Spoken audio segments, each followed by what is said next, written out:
Built to close your week strong and start the next one smarter. Here's what you missed from this week's Friday Focus on KGCI Real Estate On Air. Have you ever seen someone demo ChatGPT and thought, okay, whoa, that is awesome. I should definitely use that in my business. So you go home and you pull it up, and then 3 minutes later, you're overwhelmed and frustrated because it is way more complicated than you thought it'd be. Then you just say, screw it, I'll figure it out later, except later never comes. If you've ever felt this way, today's show is for you. Our guest is Ray Ellen out of Central Arkansas. He's been an agent for 17 years and closed 120 in the past year alone. How? By leveraging the power of ChatGPT in his business.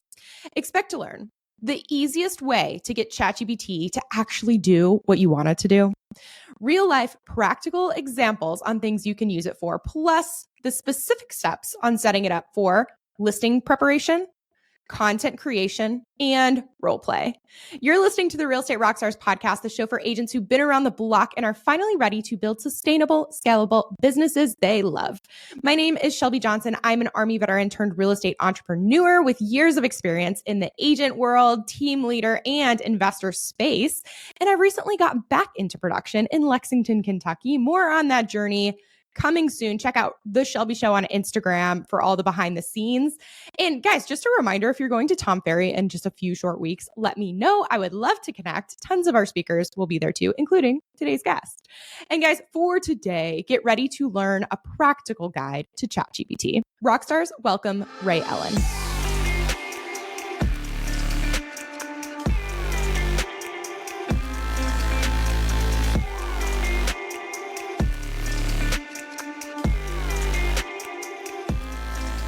Okay, Ray, this is how I feel about AI, my unfiltered opinions of this. It's like, it sounds super cool. And then I go to dig in and implement whatever I just heard, and it's super overwhelming and it's way harder than I thought it would be.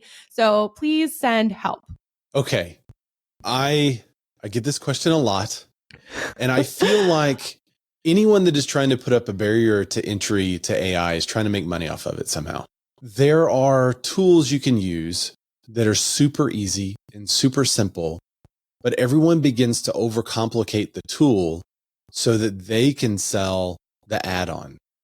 Like, I know you've seen those guys that are like, hey, get 40,000 prompts that you can use for your creative business as a creator. That's just it's all a waste. You don't need any of that stuff. If you take about 10 minutes and just practice using it, then you will start to find ways where you can apply it to a lot of your life. And so when AI came out, I was a bit resistant at first because I didn't want it to replace us, and I actually ran a test. I uploaded I guess this was a year and a half, maybe 2 years ago. I uploaded an inspection to it. And I said, I told it at the time you had to give it a classification of what this thing was. I was like, you were a top real estate agent. How would you advise your client based on this inspection? Then I sent the inspection to 3 of my real estate friends. And I said the same thing to them. The creepy part was the advice that the AI tool gave mimicked and was in some cases better than what my real estate agent friends gave. And that got me thinking well, what's our differentiator? If AI can analyze an inspection and make recommendations on what you should request, then where do we come in as real estate agents, right? And then I realized that the way AI interpreted the information and said it was in a general fashion. And the way my friends who are real estate agents told me what to do as a consumer was a specific application to my circumstance. They would give me advice based on where I was, or if you're thinking of this, or if you're thinking of this, where the AI tool could effectively analyze the data and tell me based on the data, the people can give me the specific application to my personal use case. And that's the moment where my usage of AI flipped. And I saw this now as a tool for the professional instead of a tool for just the consumer. Because now I, after reading through the inspection, can upload it to AI and let AI also read through it and tell me in case there's something I missed. And I can use the information AI has, and I can use the context clues that I have and the information I have. And now I can give even better advice for my client. So I think if we are intimidated by it and run from it because it looks hard, we miss a huge opportunity in our lives to make it a lot easier. And eventually you'll start hearing consumers say things like, well, I don't know if I need a buyer agent. I mean, I'm just going to upload it to ChatGPT. Okay, that was a really good flip on thinking about using AI for data analyzing as like a supplement. So you can take that, make sure you don't miss anything, and then basically convert it into the special situation for your client and not, leave us out of a job. So with that, are we specifically, I think we are, but are we specifically today talking about ChatGPT? Yeah, I think ChatGPT is like the gateway drug of AI. Yeah. Once you get started on that, there are other specific applications. There are other AIs out there that you could try that are like for a specific thing. But I think ChatGPT is the most generalized and all encompassing. And there's another one out there called Claude, and there's another one that Google has, Gemini. But I think if you just start with ChatGPT, they have a free version. It'll give you a way in to where you have a better understanding of using AI. And then you can start to use that knowledge that you've gained from just practicing with it to figure out what you want to dive into next.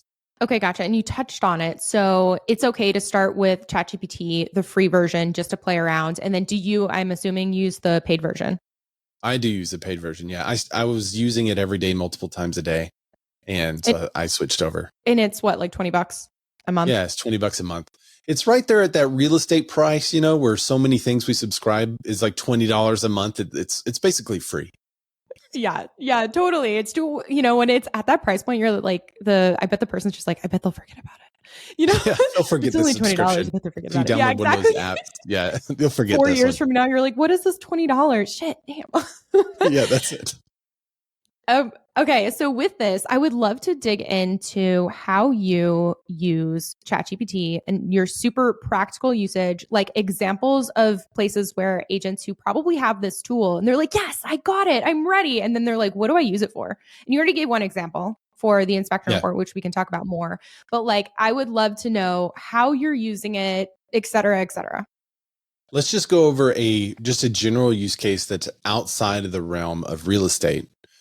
And I think that will give you a better understanding of what it's capable of. Perfect. So one of the things that you can do is this takes up a huge amount of time for me. And if I can get this off of me, then I have more time to do other things.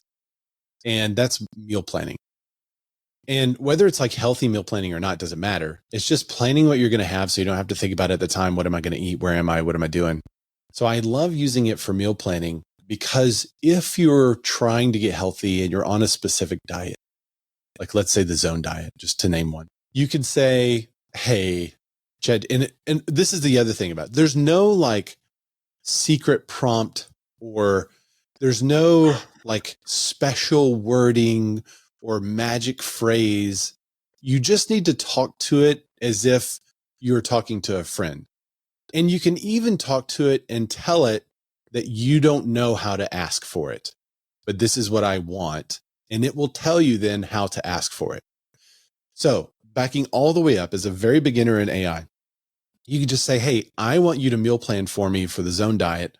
I'm not sure what you need to know. And it will ask you questions that it needs to know.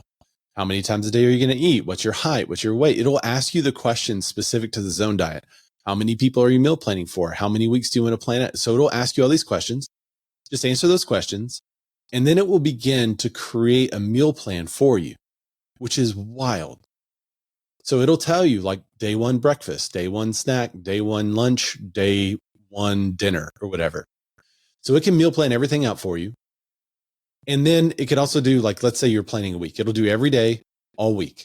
You can ask it then, okay, put this in a table, and it'll put it in a table that looks like a calendar for you. So that's really cool. It saves a lot of time, but that's not the end of it. Now you can say, can you give me a grocery list for everything that I would need to make everything in this meal plan? And it will create a grocery list for you. And you can even say, separate it by sections in Kroger. And it will give you the grocery list separated by where things are in Kroger. So that now You're walking around a store, but you're super efficient. If you actually still go into a store, I know most of us just click it and shop, but Definitely a clicker over here. if you're running to the store, you'll know exactly where to go. Otherwise, now you have a list. There is an Instacart plugin. I've never tested it, but some say you could just take that list and throw it into Instacart and it's done. Wow. But I've never tried that. Now you're speaking my language. I'm an Instacart girly for sure. I know. So now you have a meal plan for you. You have the grocery list. But the problem is, as you look at your meal plan, you may not know how to create the chicken pasta meal that it's telling you to create. So you could say, hey, on day 2 for lunch, you tell me to eat this chicken pasta. I don't know how to make it. And it will give you the ingredients and the recipe and the directions to make it. So with just one beginner prompt, hey, I need to know how to make a meal plan.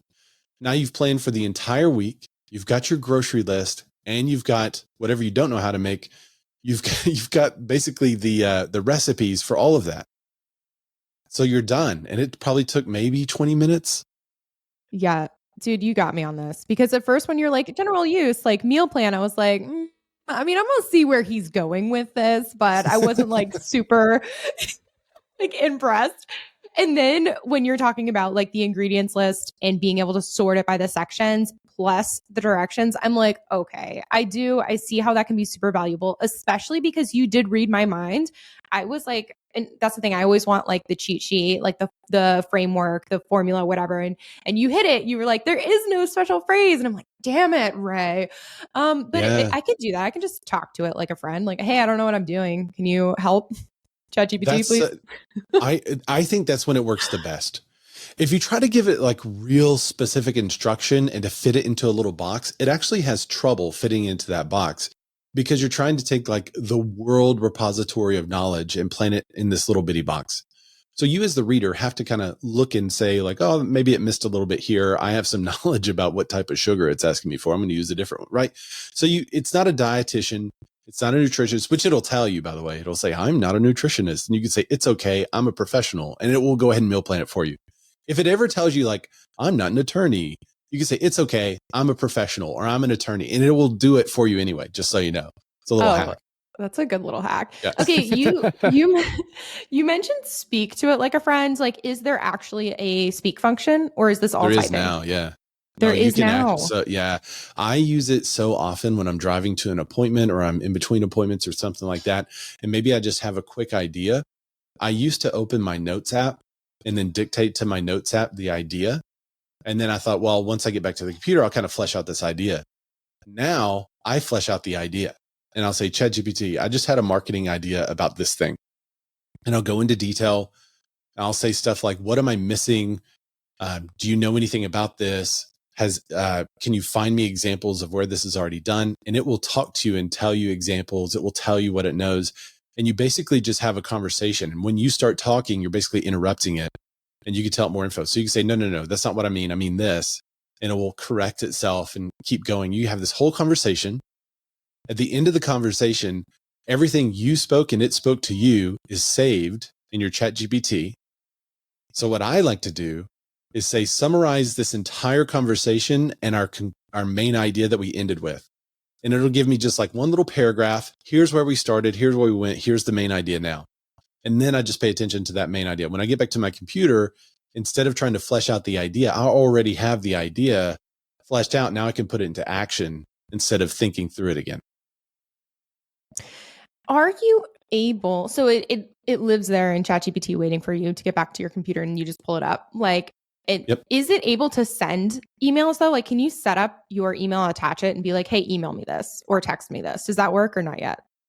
Not yet. So Apple Intelligence is coming out with ways to do that. It's also been integrated into the next, this conversation is pretty apropos because ChatGPT is being integrated into the Apple's ecosystem and their new beta just launched today.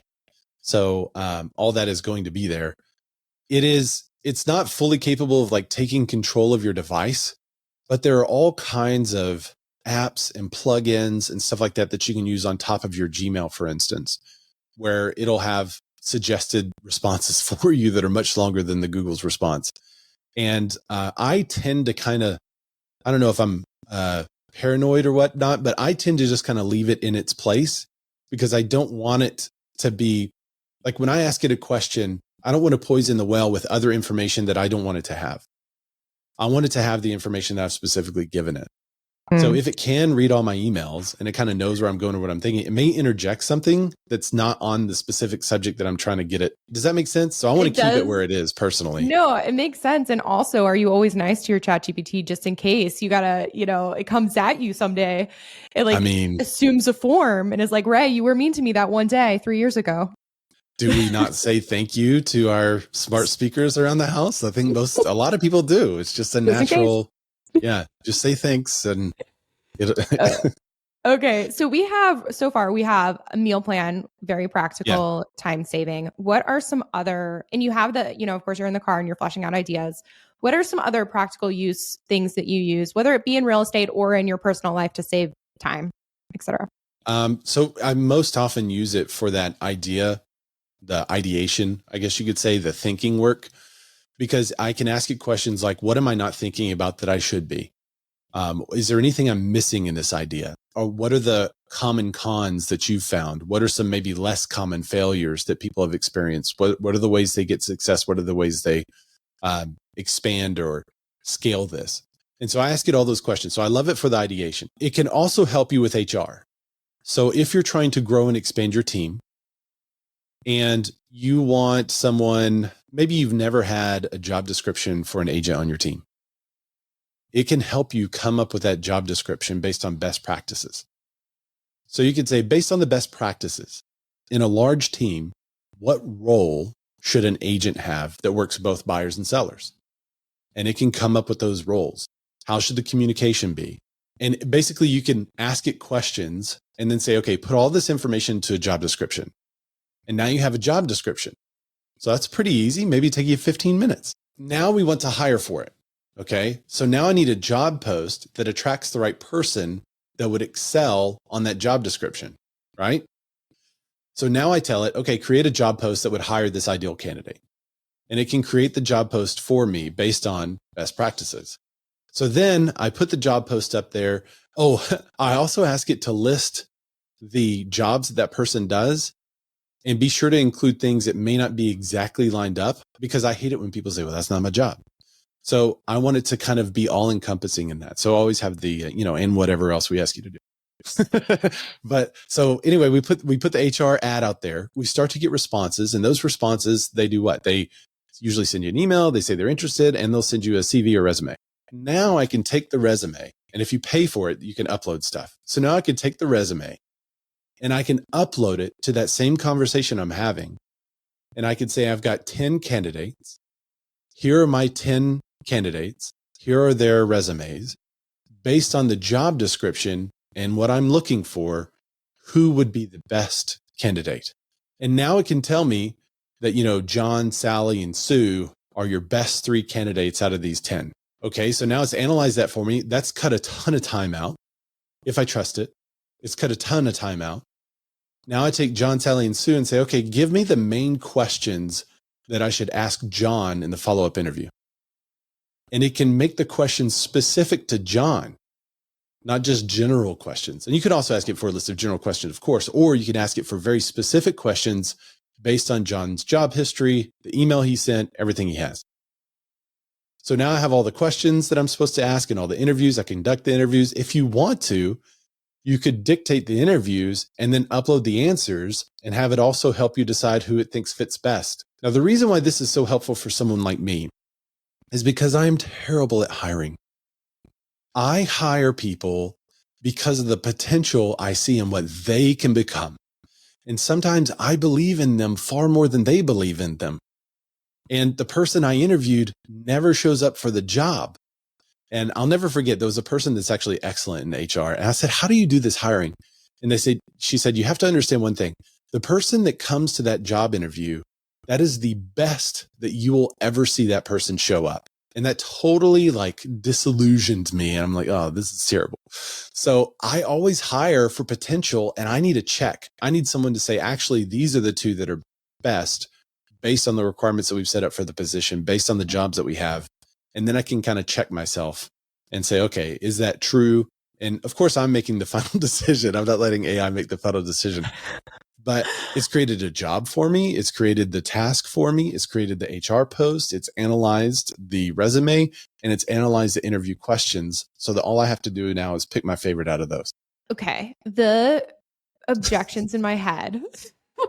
Yes. Let me hear them. In my head are, does ChatGPT know about, is there a way to integrate it with maybe your website or video like about our company and, that kind of background information that is more than just like a general job description for a real estate agent, but either market specific or company specific?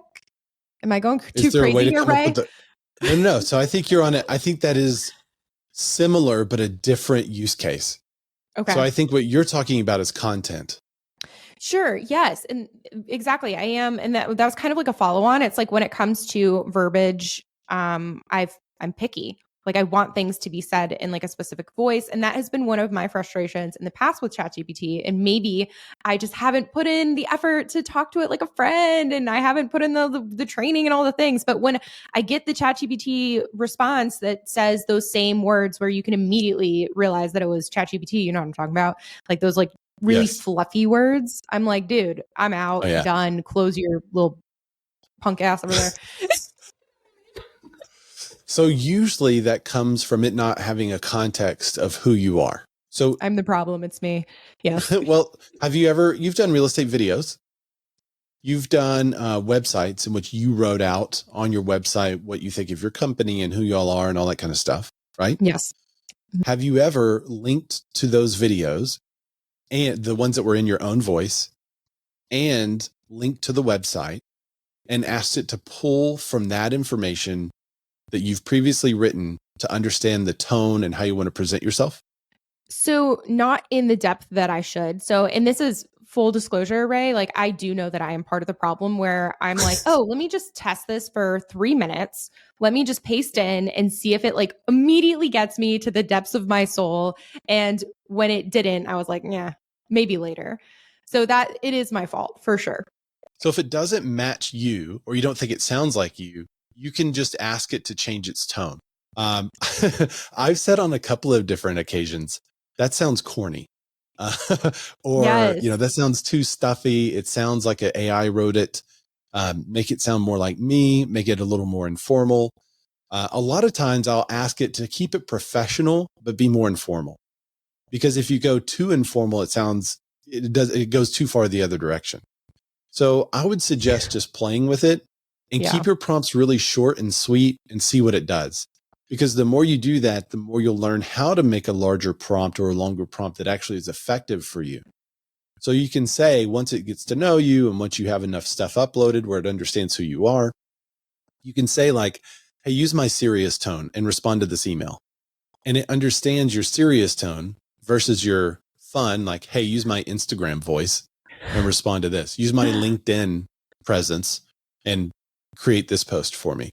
Before, in the very beginning, you talked about using it for data analytics. Could we talk just a little bit more about how we might be able to use ChatGPT in whether it's like maybe prepping for a listing appointment or analyzing inspections or like anything that's like super agent related? So one of the ways I've been using it recently is to analyze neighborhoods that we farm, neighborhoods that we're in often, and especially if we're going to a listing appointment within a specific neighborhood. And I will pull data from the MLS, put it in an Excel spreadsheet, and then upload it to ChatGPT and ask it to analyze that data. And it's usually data like, sales data, coming soon listed, all that kind of stuff. And I ask it questions on the data, what's the turnover rate? How many homes have been relisted? Of the agents that are selling property in this area, how many of them, or what are the top agents that you could list with? So I can get a breakdown of those. And then I'll say, of those top agents, tell me the % chance that they would ask you to drop your price. That's been fun. What are the chances that we sell it versus the average agent? I've taken this in several different directions, just analyzing the data and asking questions. What is this zip code versus that zip code? How fast are things selling? Average. Of course, you can get all the regular data, average days on market, all that kind of stuff. I also use altos.re to run reports on active listings, and it's a pretty good reporting system. And then I'll take that report and upload it to ChatGPT and ask ChatGPT, hey, what are some things that may be missed by the analysis that altos.re did on this housing report? And then it will tell me, well, here's something that is interesting or unique from this chart that it didn't point out. So I use it a lot for just gathering information that may help me when I sell a property, so that I could see like, here's my differentiator. ChatGPT now knows my differentiator. Here's the market I'm trying to enter or the listing I'm trying to get. How does my process and system best work with the data that we're seeing? Because if it's seeing a lot of price drop data, and then I can go in there and say the phrase that I normally say about, there's 4 reasons why a property sells: price, condition, location, the professional presentation of your property to the marketplace. And I could tell them the difference in what's happening on the market using those 4 things. And ChatGPT knows that I like to say that. Then it can help me break down the market and make it very real to them and show them which properties are doing well, which properties are not, and why. So it's a little bit, it's less of a process or a system other than export the data, upload the data, and ask questions. For the answers that they give you, are you just reading the answers and you're like internalizing them so you have them ready, at a listing presentation, or are you exporting it into something that is like a visual graphic for a potential seller? The answer to that question is yes. Yes, I'm doing Nailed both. it. A lot of times I'll ask it so many questions about the data that I'm not sure. I'm familiar with the market, of course, but I'm not sure which piece of data is going to be the most important for this particular seller. I'm not sure which piece of data is going to kind of gel in my brain. So when I'm looking at the information that it's given me, that's when I'm starting to formulate whatever I'm going to give that client. So if I'm asking about price drops and there's been no price drops in the neighborhood, well, obviously it would be stupid for me to try to have a template ready for price drop information. Like, that's a waste of time. So I'm really trying to figure out what information may be we didn't know that. That's what I'm looking for. What's an interesting piece of data that I could tell these sellers based on this market that no other agent's going to come up with, that's hard to find, that once you understand it, you understand how the market's moving. And if I can find that, if it lines up, that's the piece of data that I really hone in on, and then I try to kind of build some of that presentation around it. Yeah, that's a really good point. So the other day I had a listing appointment and I exported just like this. I exported a ton of data, and I was in the Army and I was in HR in the Army. So I lived in spreadsheets. So I was doing my little analysis, the formulas and making it really pretty. And I spent so much time doing it. And I loved it. Like, I do like to format things and make it look pretty and all that stuff. But I was just like, this is, as I continue to scale, I'm like, I'm not going to be able to do this amount of legwork for every listing. And so this is very interesting to me, but there's always that flip side where it's like earlier when I was worried about the verbiage or the vibe or whatever, for now I'm like, okay, if we export it, is it pretty? Is it visually, appealing? And can you manipulate it quickly where you're like, no, ChatGPT, make that piece red, or, what is that like? Yeah, I can't do that part yet. I mean, there's some plugins and stuff with Canva, but honestly, it's not. I am very particular about the graphics, and it's just not good for that. Okay, so gotcha. I like to have a couple of different templates set up for stuff. So I have a market data template or a data analysis template. All I have to do is change the header of the chart, and I'll do flyers using ChatGPT. We'll analyze the market. We will analyze the market. Like me and ChatGPT, good buddies. We'll analyze the market together. And then I take that information and use the charts and stuff from something else. But I'll use the market analysis. Of course, I read through it, make sure it's accurate. That is one thing I have to mention. With all of these, I'm assuming that you guys are not total idiots and that you're reading the information Assume and nothing, making sure it's accurate. Read the information. It even says it at the bottom of ChatGPT. It's like, we think this is accurate. It's just like the bottom of your MLS. All this information might be accurate to the best of our knowledge. It's the same thing. So I read through the information, make sure it's accurate. Once I have a succinct market analysis, I'll put those 2 paragraphs on the sheet of paper. Now I have a flyer that I can go give out to that neighborhood that has an analysis specific to that neighborhood. So that's kind of cool. You can also just do it citywide, and then you have something more general to give out. But I use the templates. I create templates in Canva or something else, and then I just plug in the information and copy paste it from ChatGPT. I feel smart now. So, right. What did we not hit on in regard to ChatGPT AI stuff that you think that agents out there should know? I think there's two big things we didn't touch on. One is back on the creative side. Let's say you want to create a video about an area, but you're not really sure what to say about the area. You don't really know how the video is supposed to go. If you know of other popular YouTubers, and maybe they're really good in their area or marketplace, and they're doing very well, generating a lot of leads from their content, you can go to their videos and maybe select a couple of their top performing videos and paste those into ChatGPT. Then if you've ever done a video yourself, you could paste your video into ChatGPT. And you could have several creators, not just two, not just one. You can have as many creators as you want. And then you can ask ChatGPT, analyze these videos, compare them to my video, and tell me some things I should do differently in order to get a more engaged audience and generate more leads. Now, I don't know how it does all that it does.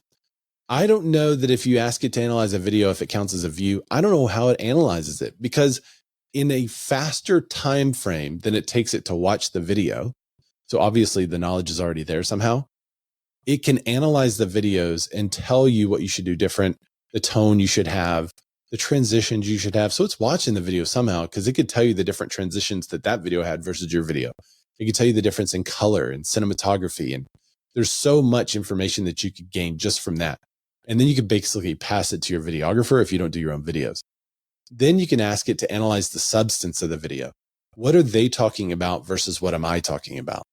Or what is something in common that all of them are talking about that I should make my next video about? And it will probably give you a list of ideas.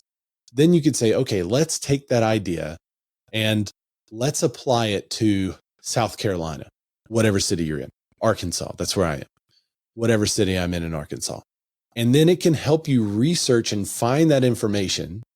And then you could say, okay, using my tonality, but your advice and how I should change, create a script for my video. So now you've analyzed the top performers, you've compared it to yourself, you've now analyzed the specific content, created the content specific to your area, and asked it to help you get your tone better so it's more engaging. And now you have a video that you could take to the market and see how it performs versus your previous videos. And I think a lot of times people put videos out there and you get a couple of views, and you've heard from all these creators, oh, we'll do 100, do 200. And maybe you have done a lot. Maybe you've done 50, 60, 100, and you're still not getting. Well, it's probably time to look at your video and analyze them and say, why did these videos stink compared to the other videos? Let's be honest. ChatGPT can be that thing that helps you to analyze those videos and say, well, here's how it compares. Here's what you can do better. So I think that is huge, because it basically becomes a YouTube coach for you without paying $6,000, $7,000 for a YouTube coach. Now, I know there are great YouTube coaches out there, but if you're not at that level yet, this is a way to do it for $20 a month. Okay, one question on this before we go to the second one is, so if we're dropping in YouTube videos, I guess we just keep asking questions. So it can't be like, create me content for the next 12 months. I want to do a video once a week for the next 12 months using their ideas and their format, create scripts for every single one. Because I feel like that's too much. Like in one, I should ask just one video at a time. You could do a couple of videos at a time. It does have a limit on the number of characters it can return. So some of that has to do with the size of the video and all that kind of stuff. But I would say producing, 3 or 4 videos that it suggests and then seeing how those do, and then using ChatGPT to analyze those that you've already done and coming up with new content is probably the best route. If you go too far in advance, just planning so much, then you miss genuine opportunities to make something on the spot that, hits huge. Right. And things change so fast. Yeah. Yeah. Especially these days. Okay. Yeah. Okay. Love that one. So helpful. What is number 2? Number 2 missed item would be role play, especially now that it can talk to you. So we all know the 5 jobs of a real estate agent: lead generation, lead follow-up, go on appointments, negotiate contracts, and role play. I call it professional development because sometimes you develop in other ways just besides role play. but there's role play. Now that ChatGPT can talk to you, we've all had lead role play partners, and you'll call the role play partner and you'll spend 15 minutes hardcore role play before we get on the call. And then somebody's running a little late and like, hang on, my kid, blah, blah, blah. It's not always the most reliable thing, but hey, you get on the phone, you do your role play, you get off the role play, and then you make your calls. That's great. But what did you gain from the role play besides making that your first call? Sometimes it's nothing. ChatGPT is unique in that you can set up a scenario. Like you could tell it, you're a person that wants to sell your home for sale by owner. I'm a real estate agent and I want to set an appointment with you to preview your home and you're somewhat reluctant. Like this is all in the prompt. Role play the scenario with me. We'll go back and forth. Once an appointment is logical and makes sense, you have to accept the appointment, but do not set the appointment easily. And then I usually say like, wait on me to start, and then I will go. Now, the first time I ever did this, I kind of had a good idea of how it would go. I put all that in there.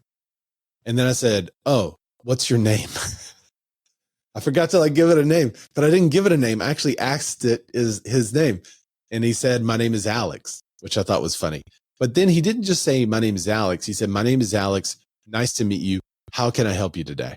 So it's already in the role play, which was like, whoa. And I was like, oh, I'm a little nervous. So I went back and forth with Alex, came to a point where we set the appointment. I did some classic appointment setting stuff. I set the appointment.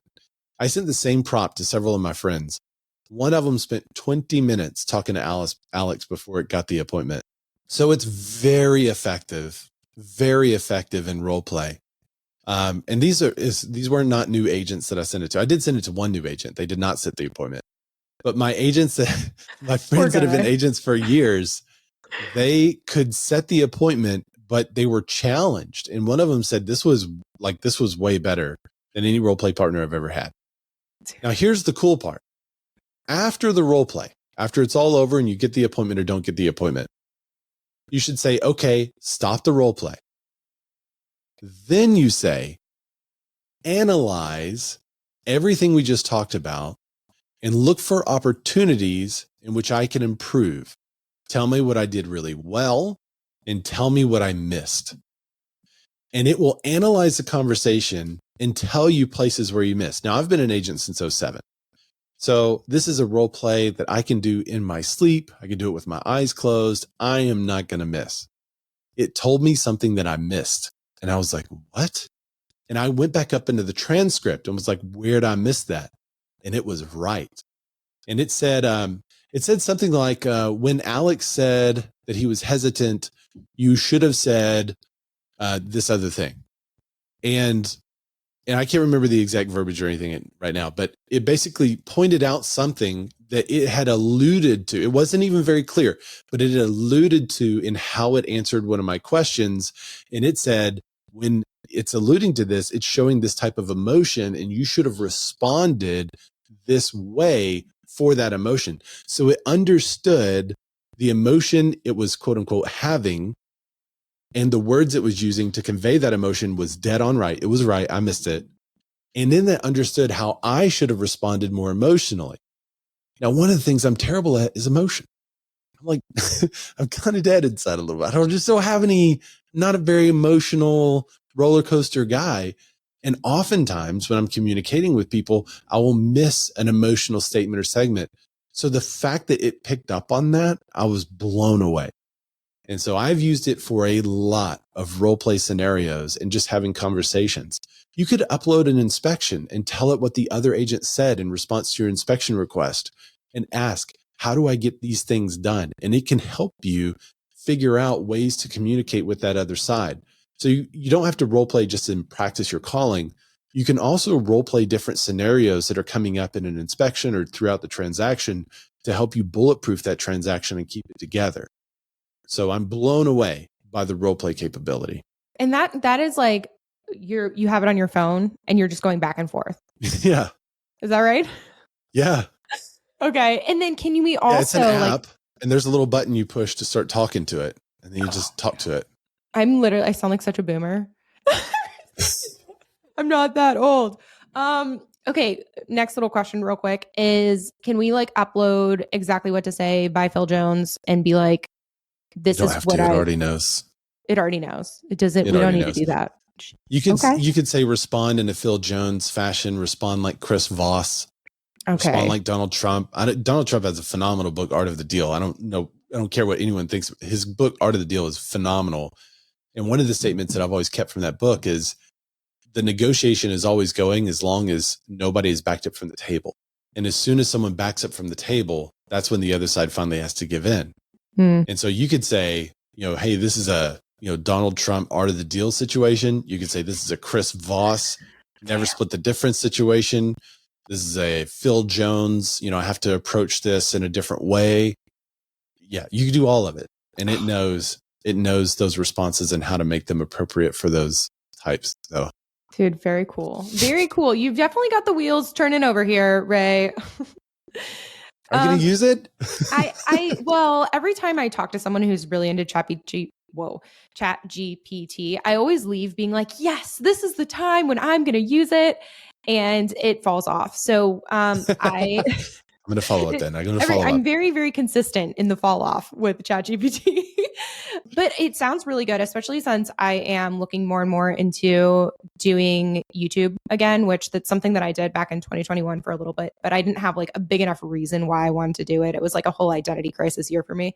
But anyway, so now I have a real reason to do it now. And I'm like, okay, well, I could pick the YouTube videos of the people who I want to replicate and just drop them in there and be like, modify for Lexington, Kentucky, hypothetically, right? And it will just be able to produce. So that sounds like it would save me a ton of work. It is very interesting, as well as the analyzing the data.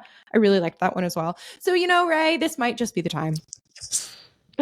Just promise me. I think if you go into it and you log on and you start trying to find the specific phrase to use or the specific prompt, you'll get lost and you won't like it. Yeah. So promise me that if you're ever not sure what to say or how to say it, that you'll just ask it and tell it. I don't know how to get this from you, but this is what I want the end result to be. What do you need to know? Or something like that. It could be totally informal and it will understand because it's a natural language model. It will understand what you're asking and can tell you how to ask it what you need. And I think it'll change your life. I appreciate that. I do. I appreciate that. Okay, cool. Now let's talk about real quick what someone's listening and they're like, oh my God, I need more Ray in my life. What is he up to? Can you tell us a little bit like about your business and what the future holds for you so people can further get more into your whatever universe? Yeah, for sure. The best place to connect with me is on Instagram. So I'm Ray Zorback, RayZorback, as in the Arkansas Razorbacks. But that's my Instagram. So follow me there. I've got a link tree there that's got a list of all kinds of links. So on that specifically is one that's book club, which that's kind of where my passion is to, make your library dumber and you smarter. A lot of us have really smart libraries. We buy these books and we're like, that's such a good book. And you put it on the shelf and it never fails. Like if somebody tells me like, oh, that's such a good book, my follow-up question is usually like, oh, that's awesome. Tell me one thing you took from it and implemented it that either changed your life or affected your business. And the blank stares I get from that is huge. And it's almost like we're all reading books just to have said we've read the book, but that's not the purpose of the book. So I'm really trying to get it out there. We should be reading books and then applying them to our lives. So the book club does that. We'll pick a book and then we go through that book together, applying that book, talking about things that were difficult, things that were easy, and we just kind of read it together. And usually a book takes about a month and a half. Right now we're in Getting Things Done. We are probably almost halfway through Getting Things Done this week. And it's a book that I read years ago, but every time you read it, you get something different out of it. And it's one that a lot of people in the group are like, oh my gosh, I am getting so much more done because I have a clear head. And it's not about just like increasing productivity. That book is about having stress-free productivity so that when you're with your family, you're not thinking about other stuff you have to do. When you're at work, you're thinking about this stuff that you have to do that's appropriate for you to do. And it's just it's phenomenal. I know you read it before. It's a phenomenal read. And we pick books like that and actually try to apply them. So we're not going to be going into like the literary, like, why did this person use a yellow cab? Sometimes it's just a yellow cab. We're not going to go into color symbolism or anything like that. We're just focused on, nonfiction professional books that we can apply to our lives and get better. So this year we've done $100 million leads. Let's see, Atomic Habits, Getting Things Done. Dude, these are like my favorite books. You're literally listing my favorite books. Story Brand. We've done so many cool. Next year, I think we're going to do Gary Vaynerchuk's new book. So we're going to be doing that one next year. But yeah, I would say go to Instagram, go to that link tree, and then there's the book club. Feel free to sign up. It's every Thursday. It's free to everybody, open to everybody. So feel free to come. And I gave you the reading guide for Getting Things Done. And there's a lot of questions on there. So even if you didn't join our book club at the beginning, there's a lot of good questions on there just to think through if you don't buy his workbook. If you want the book guide for Getting Things Done, this book club that Ray is doing, go to realestaterockstarsnetwork.com and go to our toolbox. And if you want tools from any of our guests, all of our guests, we ask all of them to submit a tool to release along with the episode. So if you did not know that, go over to our toolbox. There are years and years of tools from the best real estate professionals that we could find out there, sharing the best of what they've built over years of experience. So don't hold back. Go over there and get your free tool. Okay, right. Ray. I think we did it. Real quick. Are you going to Tom Ferry Summit? Yeah. Oh, perfect. Cool. I'll see you there. That was awesome. Total good. Personal question. I was just like, oh, cool. We'll be friends in person. I can't wait. Yeah. I think I'm going in Monday. I'll be there through Friday. So I'll be there. Perfect. Yeah, I think so. Same. So I will see you there. And Real Estate Rockstars listeners, if any of you guys are going to Tom Ferry, let us know, let Ray know, let me know. We would love to see you there and hang out. And otherwise, that is all we have for today. So Real Estate Rockstars, thanks for listening.